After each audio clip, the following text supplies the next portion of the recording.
What happens when Hollywood royalty meets actual royalty, and the gloves come off on live television? You won't believe what unfolds when Prince Harry sits down with Bill Maher for what was supposed to be a simple promotional appearance, only to witness one of the most explosive confrontations in late-night television history. The sparks flew, voices were raised, and by the end of the night, security was called and cameras kept rolling as one of the most dramatic walkouts ever captured on live TV played out before millions of viewers. Before we get into this incredible story, make sure you hit that subscribe button and drop a comment below, because you're not going to believe what unfolds when these two powerhouses clash in ways nobody saw coming. Last night's episode of Real Time with Bill Maher was supposed to be straightforward promotion for Prince Harry's latest charitable initiative. But what viewers witnessed instead was a masterclass in how quickly things can spiral completely out of control when two strong personalities refuse to back down. The atmosphere in the studio felt different from the moment Prince Harry walked onto the set. Maher's usual pre-show banter with the audience carried an edge that regular viewers would have immediately recognized as trouble brewing. The comedian's opening monologue had already touched on several controversial topics, including pointed jokes about celebrity activism and the disconnect between Hollywood elites and everyday Americans. Little did anyone know that these seemingly throwaway lines would become the foundation for what was about to explode into television gold. As Prince Harry settled into the guest chair, his body language already suggested this wouldn't be the typical softball interview most talk shows offer to promote worthy causes. Maher wasted no time diving into territory that immediately put his guest on the defensive, opening with what seemed like an innocuous question about Harry's transition from royal duties to life in California. "So Harry, you've traded Buckingham Palace for a Montecito mansion, royal protocols for Hollywood parties. Tell me, how's life been treating you in your new role as America's favorite reform prince?" Maher's tone carried just enough sarcasm to signal that this wasn't going to be the friendly chat Harry had likely prepared for. Harry's response came with a forced smile that didn't quite reach his eyes. "Well, Bill, I wouldn't characterize it quite like that. What we've done is step back from institutional roles to focus on causes that genuinely matter to us, causes that can make a real difference in people's lives." But Maher wasn't about to let this slide into typical celebrity talking points. "Right, causes that matter.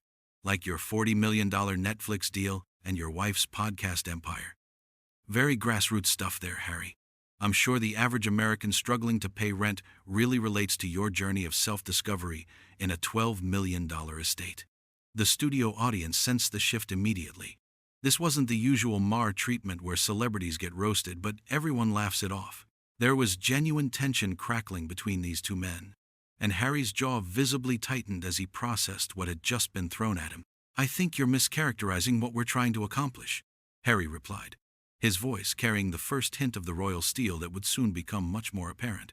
"The financial arrangements you're referencing allow us to maintain independence while pursuing meaningful work. We're not asking for sympathy, but perhaps a bit more nuance in how these situations are discussed."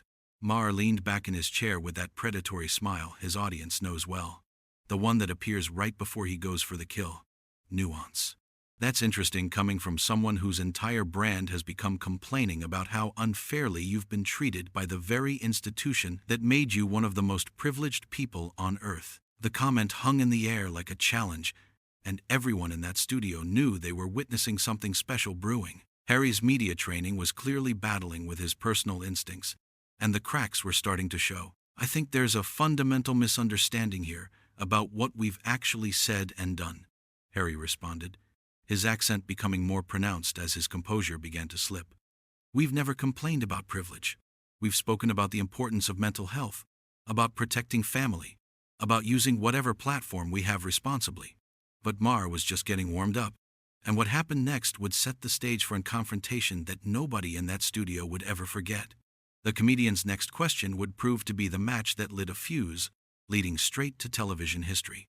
"Let's talk about responsibility then," Maher said, his tone becoming more pointed with each word.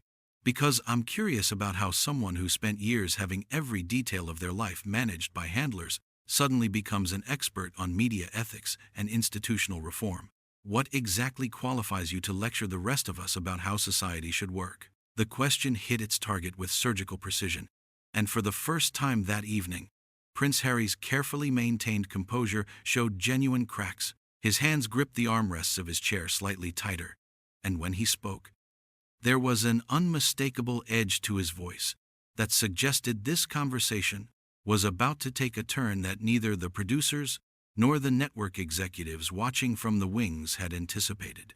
What came next would transform what should have been a routine promotional appearance into one of the most talked-about television moments of the year, setting up a confrontation that would escalate far beyond anything anyone in that studio could have imagined. Harry's response came slower than usual, each word carefully measured but carrying unmistakable venom. What qualifies me, Bill, is living through experiences that most people, thankfully, never have to endure.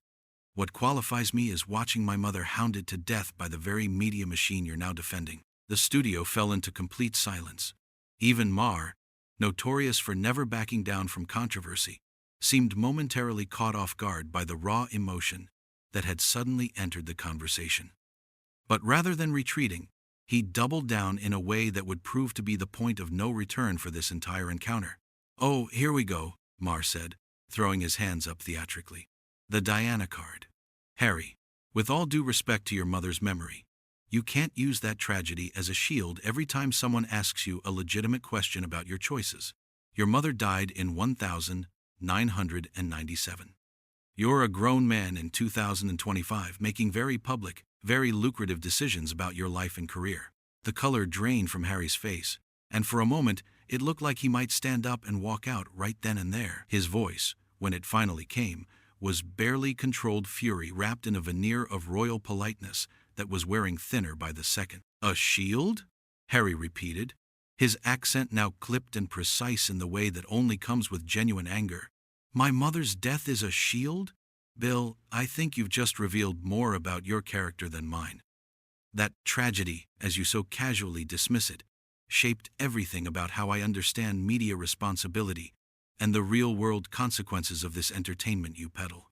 Maher sensed he'd struck a nerve, and like a shark detecting blood in the water, he pressed his advantage.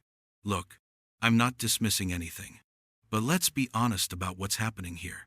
You've built an entire career on being the victim prince. The interviews, the book deals, the streaming content, it's all the same narrative. Poor Harry, misunderstood by the palace, hounded by the press. Meanwhile, you're living better than 99.9% of humanity while lecturing us about our problems." The audience was completely transfixed now, sensing they were witnessing something that would be replayed and analyzed for weeks to come. Harry leaned forward in his chair, his composure finally beginning to crack in ways that revealed glimpses of the man behind the carefully crafted public persona. "You want honesty?" Harry shot back, his voice rising for the first time that evening. "Here's honesty. I've never claimed to be a victim. What I've done is tried to break cycles of dysfunction that have existed in my family for generations. What I've done is try to protect my wife and children from the same machine that destroyed my mother. If that makes me a target for comedians who mistake cynicism for insight, so be it." But Maher wasn't finished, and what he said next would push this confrontation past the point where either man could gracefully retreat. "Protection? Harry, you moved your family into the spotlight, not away from it. You signed deals with major networks. You do interviews. You write tell-all books. That's not protection. That's exploitation of your own story for profit." The accusation hit Harry like a physical blow, and everyone watching could see the exact moment when his famous restraint finally began to give way. His hands clenched into fists on the armrests of his chair, and when he spoke, his voice carried a dangerous edge that made several audience members shift uncomfortably in their seats. "Exploitation?" Harry's voice was now clearly raised, all pretense of media training abandoned. "You want to talk about exploitation? Let's talk about how you've built your entire career making jokes about other people's pain. Let's talk about how you sit here in your comfortable studio, insulated from any real consequence, taking shots at people who are actually trying to make a difference in the world." Maher's eyes lit up with the kind of predatory gleam that his longtime viewers recognized as the moment when he stops playing defense and goes on the attack. "Making a difference? Harry, you've never had a real job in your life. You've never struggled to pay bills, never worried about healthcare, Never wondered if you can afford to send your kids to college? What possible insight could you have into how the world actually works? The insult landed exactly as Maher intended, and Harry's response revealed just how deeply the comment had cut. Never had a real job, he said, his voice now carrying unmistakable incredulity. I served 2 tours in Afghanistan while you were here making jokes about politicians. I've seen real suffering, real sacrifice. I've held dying soldiers in my arms, while you've held nothing more challenging than a microphone. The tension in the studio was now so thick it was almost suffocating. Camera operators were frantically adjusting their positions to capture every angle of what was clearly becoming a historic television moment. Maher's producers were undoubtedly torn between the ratings gold they were witnessing and the potential legal and public relations nightmare that was unfolding in real time. Maher, however, showed no signs of backing down. If anything, Harry's military service seemed to trigger something even more aggressive in the comedian's approach. Military service, right. The prince who played soldier for a few years and now thinks that gives him moral authority over everyone else. Harry, you went to war with more security than most heads of state. That's not service. That's a very expensive photo opportunity. What happened next would be the moment that transformed this heated exchange into something that would dominate news cycles and social media for days to come. Harry stood up from his chair with such sudden violence that his microphone pack pulled loose from his jacket, the feedback screeching through the studio speakers like a warning siren for the chaos that was about to unfold. That's enough, Harry said, his voice cutting through the screaming feedback with a clarity that made everyone in the studio freeze. The prince was standing now, towering over Maher, who remained seated, still wearing that infuriating smirk that had pushed this entire situation past the breaking point.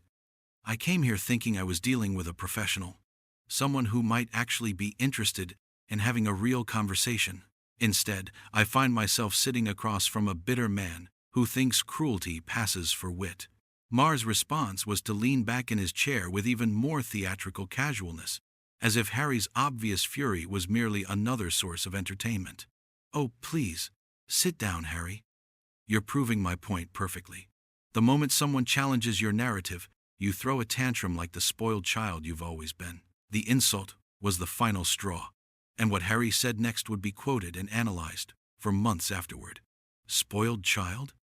His voice had moved beyond anger into something much more dangerous, a cold, controlled rage that seemed to fill the entire studio. You want to see a spoiled child, Bill? Look in the mirror. You're a 70-year-old man whose greatest achievement is making audiences laugh at other people's misery. You've never built anything, never created anything of lasting value, never put yourself at risk for anything more meaningful than a punchline. The audience was completely silent now, sensing they were witnessing something that had moved far beyond entertainment into genuine personal destruction. Maher's smirk was beginning to falter as Harry continued his devastating counterattack. You sit here week after week, safe in your little bubble, taking shots at people who are actually out in the world trying to make it better. You mock charity work. You dismiss mental health advocacy. You reduce complex human experiences to cheap laughs for your audience, and you have the audacity to question my qualifications? At least I've tried to do something with the platform I was given, instead of just using it to tear others down. Maher was no longer smiling. For the first time in the entire exchange, he seemed genuinely rattled by the venom in Harry's words. But his response showed that he still had no intention of backing down, even as the situation spiraled completely out of control. Platform you were given? Maher shot back, finally standing up himself. Harry, you were born into wealth and privilege that most people can't even imagine. Every opportunity you've ever had came from an accident of birth, not from any talent or effort on your part. The fact that you think you've earned the right to lecture anyone about anything is the most delusional thing I've heard in 30 years of interviewing celebrities.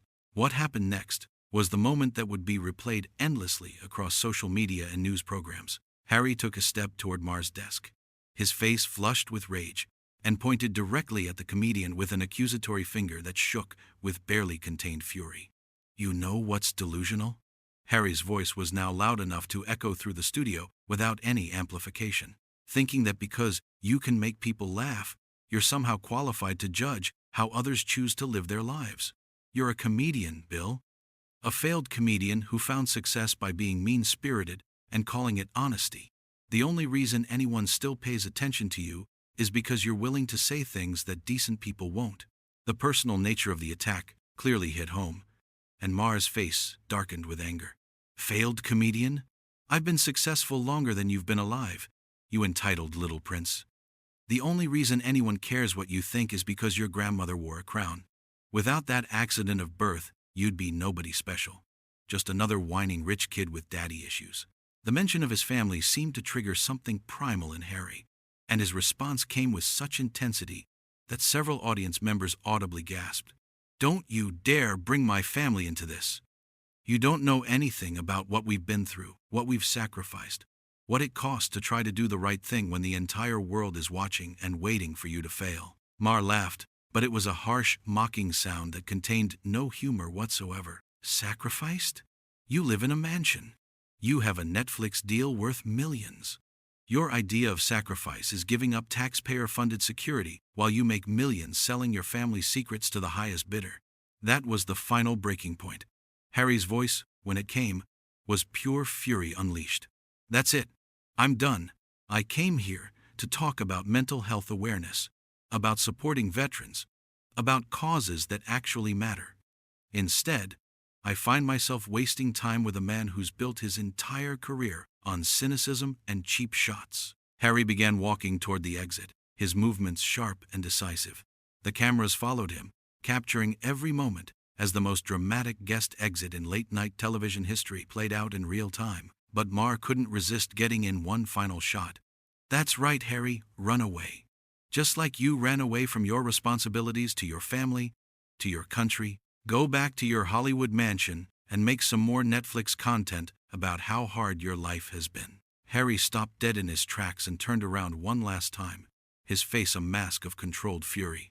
You know what the difference is between us, Bill? When I make mistakes, I try to learn from them and do better. When you make mistakes, you just make them louder and call it comedy. With that, Harry strode toward the studio exit, ignoring the frantic signals from producers and the chaos erupting around him. As he reached the door, he paused for just a moment and delivered his final words without turning around. This conversation is over, and frankly, so is your relevance. The studio door slammed shut behind him with a finality that seemed to echo through the sudden silence. Maher stood alone at his desk, his face flushed with anger and something that might have been embarrassment, staring at the closed door as if he couldn't quite believe what had just happened. The audience sat in stunned silence for several long seconds before a few scattered claps began, though whether they were applauding Harry's exit or Maher's performance was impossible to tell. The cameras continued rolling, capturing Maher's obvious struggle to regain his composure and figure out how to salvage what remained of his show. What had started as a simple promotional interview had exploded into one of the most dramatic confrontations in television history, with both men's reputations forever altered by the fury they had unleashed on live television. The prince had stormed out, leaving behind a studio full of shocked witnesses and a host who, for once in his career, seemed to have no clever comeback ready.